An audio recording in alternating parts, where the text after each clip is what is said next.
get this show on the road. Good morning, everyone. Can folks hear me? All right. I want to thank you all for joining us for what is an exciting day in King County. For the first time in 16 years, King County has a new executive-elect, Germay Zahalai. Yay. I'd like to thank the thousands of voters from across the county who cast a ballot, and I want to acknowledge the hard work of many King County employees at one of the best elections departments in the country who are dedicated to ensuring that every vote is counted, and they are working as quickly and as efficiently as they possibly can, I can assure you. I also want to acknowledge King County Council Member Claudia Balducci. She has been an incredible leader on the council for many years, and I know that she will continue to work every day to ensure that King County remains a place where every person can thrive. Today, we are gathered to mark what is an exciting moment. We have been preparing for this transition for quite some time. And I want to personally give my heartfelt congratulations to Executive-elect Zahilay. He will become the 7th King County executive elected to serve in this role. And I know he is ready to hit the ground running. Girmay worked tirelessly throughout his campaign, traveling to every corner of the county to listen to and understand the challenges facing our region.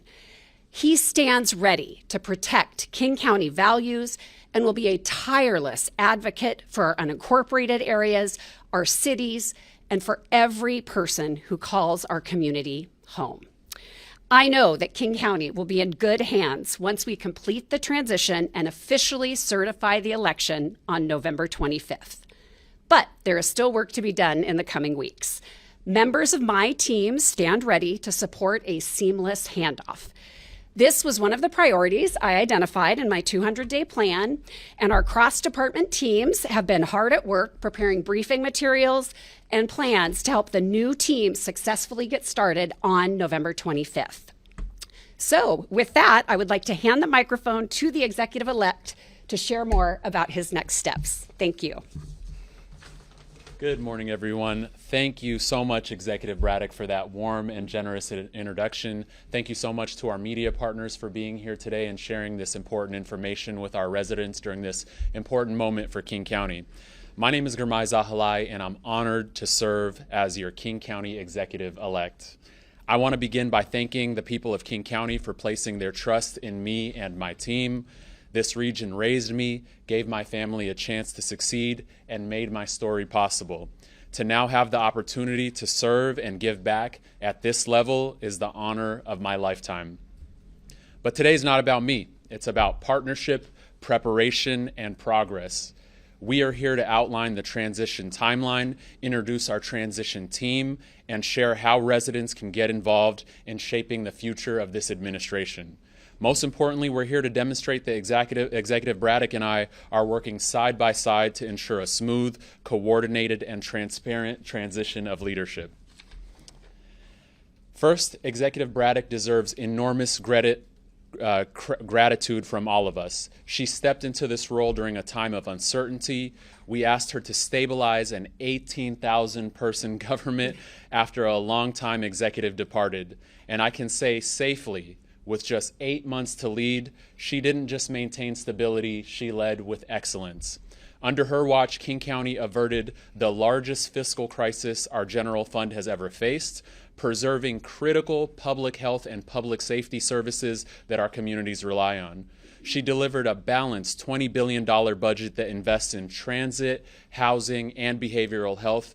She showed national leadership in standing up to harmful federal policies that threatened our residents. She supported vulnerable families, including those who rely on WIC and other essential services.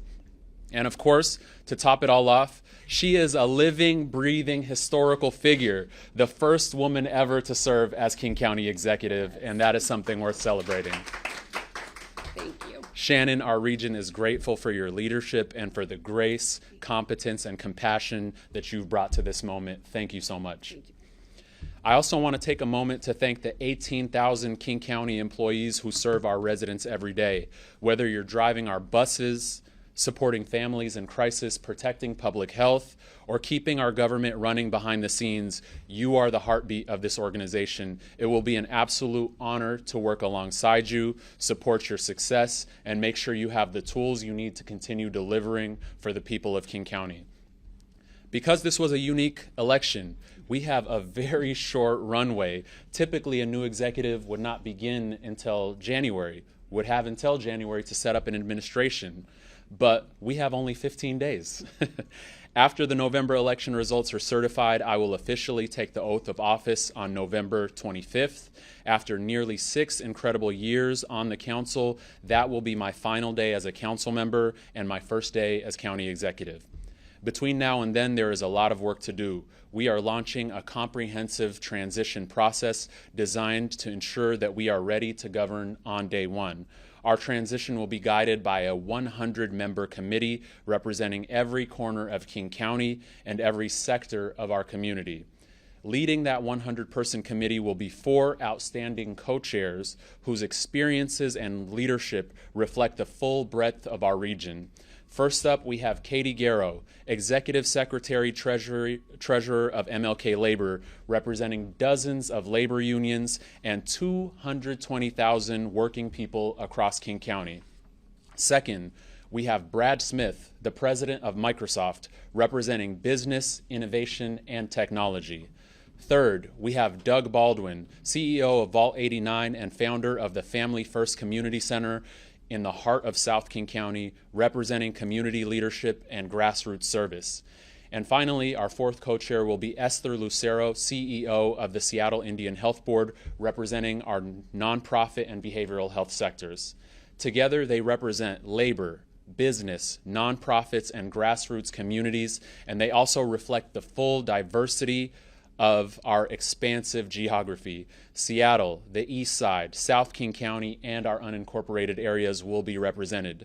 The remaining members of our 100-person transition committee are similarly diverse, bringing voices from across King County to help us build an administration that works for everyone. We will be releasing those names today, shortly after this event concludes.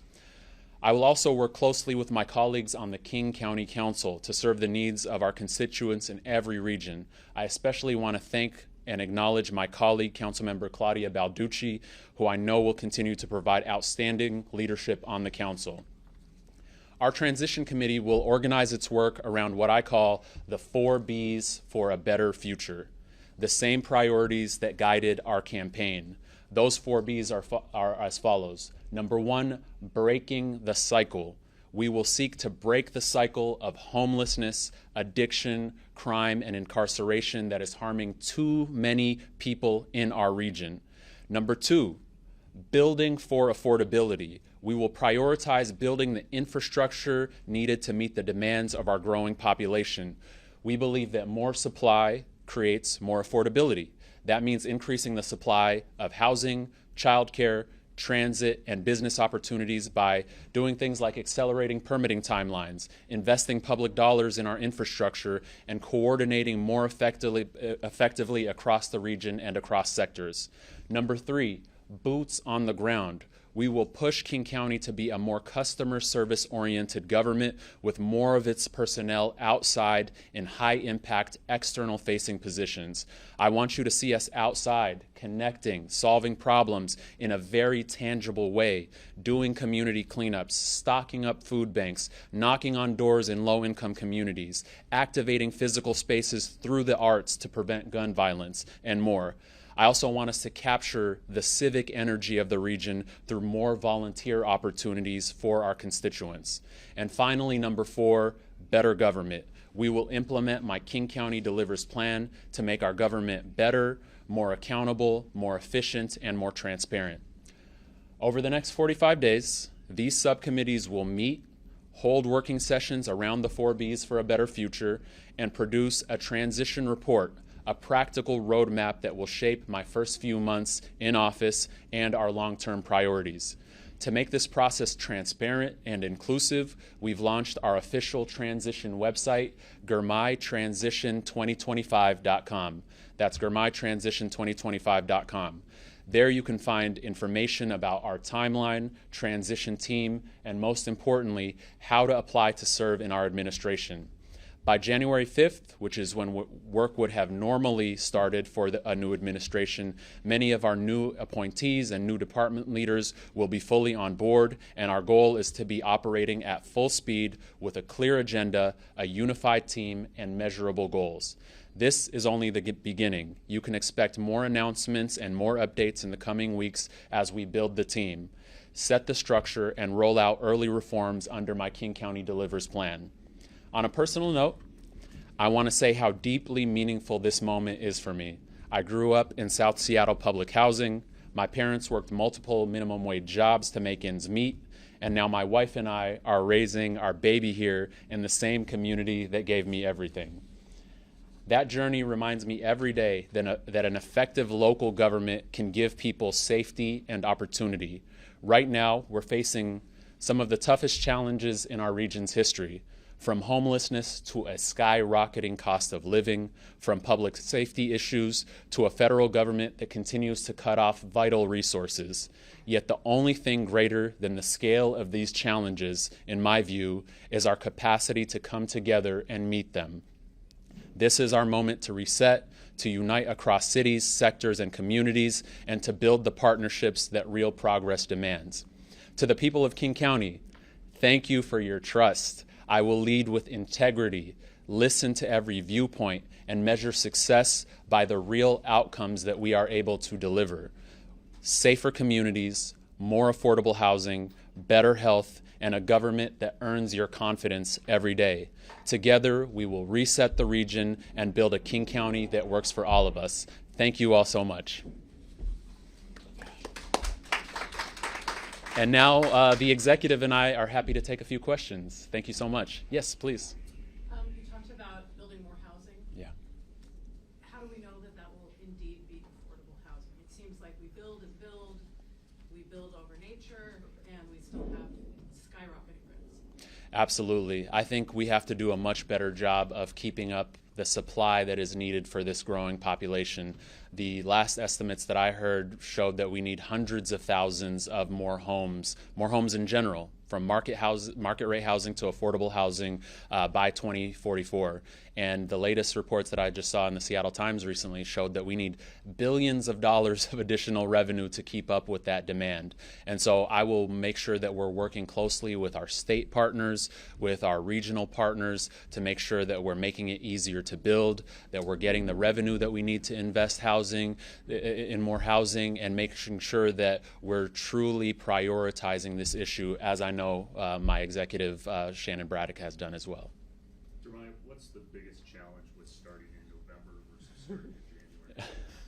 Definitely preparing an administration is the biggest challenge.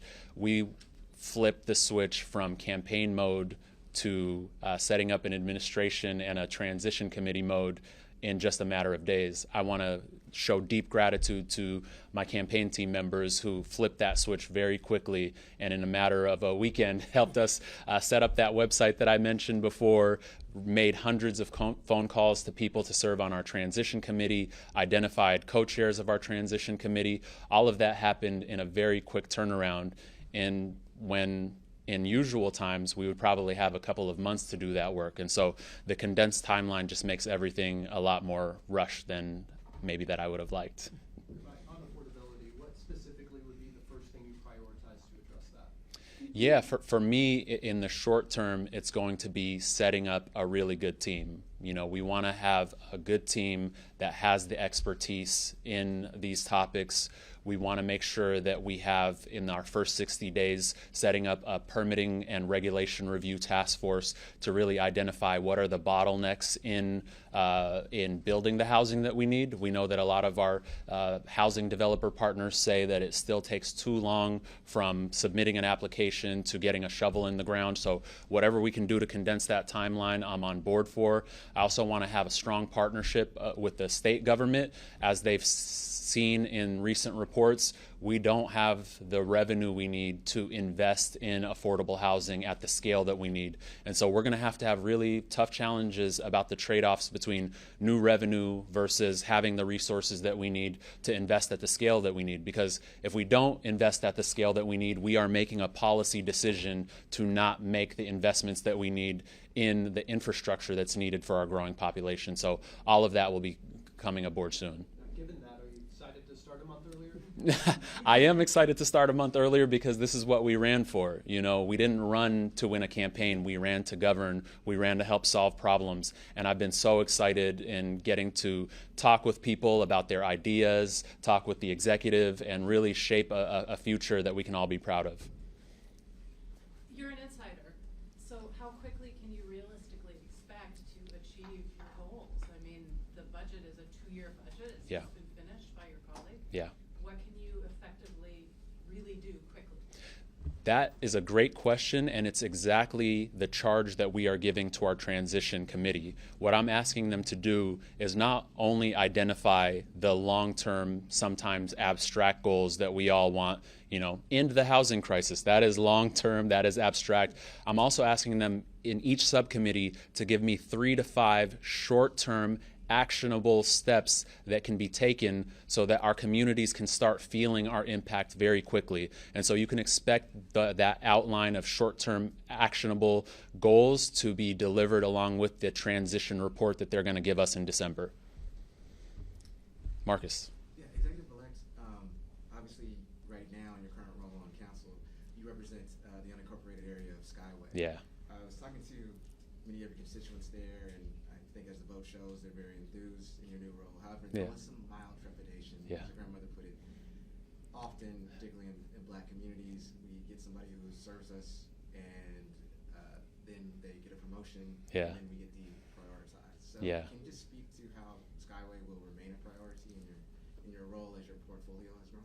Absolutely. That's a great question, Marcus. I would say the same values that led me to prioritize a neighborhood like Skyway during my time on the council will be the same values that guide my time as King County executive.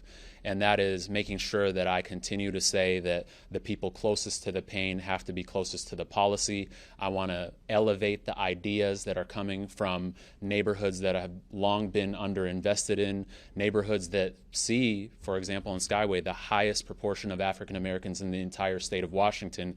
And so if we have a commitment to equity as we say that we do, we have to continue prioritizing neighborhoods like that, making sure that those neighborhoods have the affordable housing that they need, the infrastructure, the community centers, the public health clinics. And so Skyway will continue to get my level of priority, as will neighborhoods all across King County who have similar histories, cultures, demographics as that neighborhood. Yes. Hello. I am curious because we have 18,000 employees here in King County, some of who've been employed by the county for 45 years, and some of whom are checking in for day one just down the hall. Those of us who've been here for a while have been here, and 16 years we've had one executive. Can you give me a little information about the plans that you have for socializing and meeting the 18,000 of us who work as public servants for this government that we have? Absolutely. And can I get your name, please? I'm Cecilia. Thank you so much, Cecilia. That is a wonderful question.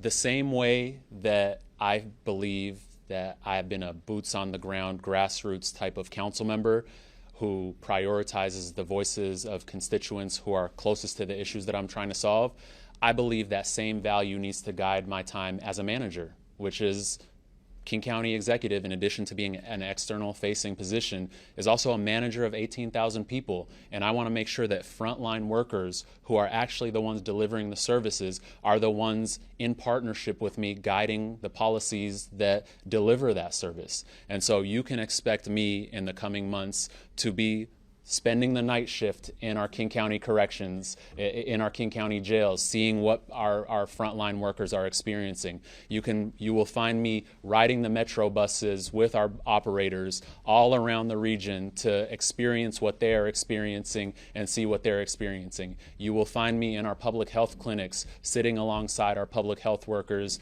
who are dealing with the public health crises that we're all seeing on the streets of our cities. And so you will see me boots on the ground with our frontline staff, learning the issues that you are experiencing every day and making sure those are the things that guide my policies at the executive level. Thank you, Cecilia. You may have just touched on it right there, but being the first new executive elected in 16 years, what can people expect to be different about King County government with you in charge? I think those 4 Bs are really the guiding principles. Those are not my only priorities. I want to be clear about that because they're not expansive enough to capture the full breadth of the issues that the county executive has to address. But those show what level of priority the issues that I care about get. You know, breaking the cycle is number 1 for me. There are a community of people who are experiencing those overlapping issues of homelessness and addiction and mental health issues, and they're cycling in and out of our King County jails. And so the level of priority that issue gets, you will see and feel that as a difference. You will see the value of boots on the ground. I really want to make sure that people see us outside solving problems. I want to make sure that we're taking the energy from the campaign, all those volunteers who are knocking on doors. I invite them to continue doing service through volunteer opportunities at King County. You will see me in the facilities that I mentioned before, much the way that Executive Braddock has done, learning the issues, making sure that I'm partnering with our frontline staff to make sure that we're delivering effective service. And most importantly, that better government priority that I mentioned before will be a top priority for me. My King County Delivers Plan, which will be made available very soon here, calls for an Office of Internal Audit to make sure that we're proactively auditing all of our departments. It calls for quarterly reports so that we're really showing our constituents what money was collected, what programs were launched, and what outcomes were achieved from those programs. And so I feel that you will experience a more external-facing, transparent government that prioritizes some of the issues that our communities care about most. And on breaking the cycle, a couple blocks down the road, the RHA has drawn some consternation from the city of Seattle. That race still to be shaken out, but how do you envision working with the city to better that relationship? Yeah, I think whoever comes out of this mayor's race and I will have to sit down and plot out what we want to do with the King County Regional Homelessness Authority and our regional approach to homelessness. It's going to require strong partnerships not only with the Seattle mayor, but all of our suburban mayors and our private sector and our nonprofit sector. I've mentioned this many times before, but I fully support the regional approach to homelessness. I don't want to abandon that, and I think this is an opportunity for a reset to see which changes and which reforms would allow our full region of partners to have buy-in in the approach that we take on this issue. This is the last question, by the way. All right, David. What's the scale of the team you have to hire? Do you know how many people you have to hire? And, an additional one, and perhaps it's for both of you. I wonder if Executive Braddock, if you intend to stay in county government after November 25th. Do you want to take that first? I'll take that one first. I intend to take a sabbatical after November 25th. So I think we're leaving the county in very good hands, and I feel we've created a great transition team. So I have all comfort that things will run very, very well, and I will take a break for a bit. Yeah. But I want to give a shout out to public service. And I do want to quickly encourage people, if you have not worked in public service before, this is an opportunity, and I would encourage folks to look into it, please, because it's an incredibly rewarding and fulfilling place to be. So I hope that people will look at the website. Wait, say it again. GirmayTransition2025.com. Thank you. GirmayTransition2025.com to see if there are opportunities that folks are interested in, because I think it's an amazing and incredibly fulfilling career. So I would encourage that. Thank you so much. David, I don't have an answer for you on the scale of hires like you mentioned before. We're going to have new announcements in the coming days and weeks on that topic, but I am soliciting applications. So we will begin with senior leadership positions, and then we'll build out from there. But I do encourage people to go to GirmayTransition2025.com if they are interested in submitting a resume, and we'll have more updates from there. Yes, Marcus. Oh, yeah, Eric. This is the last one. My mother told me to ask. Yes, yes. But given, and to be charitable to the federal government, that we have a federal government that doesn't exactly celebrate diversity, shall we say, particularly at the leadership level, what does it mean, the fact that here in King County, we have our first executive who is a woman who is passing on leadership to our first executive who is an immigrant? What does that say about the county, and what message do you think we're sending? This is a very special place that we live in. I absolutely believe that with my full heart and soul. This is the place where I was able to go from homelessness and public housing and being a refugee to now serving as the leader of our state's largest local government. That is not something that we should shy away from saying. This is a special place that we live in, and we want to make sure that opportunity that allowed me to get to this position and allowed Shannon to get to her position is available to everyone. And we know doors are closing on too many people. We know that the president has banned refugees from entering the country the way that I entered the country. We know the president is striving to cut off lifelines like SNAP that allowed people like my family to eat, cut off Medicaid and Medicare that allowed my family to get health care, cut off housing programs that allowed us to get roofs over our heads. We have to show people that when we come together and we fight for our values and we fight for the policies that uplift those values, anything is possible here. And so that is exactly why I ran for King County Executive. That is exactly why my colleague was appointed King County Executive, and will continue fighting for that type of region right here at home. Thank you so much, everybody. I really appreciate it. Stay tuned. Thank you.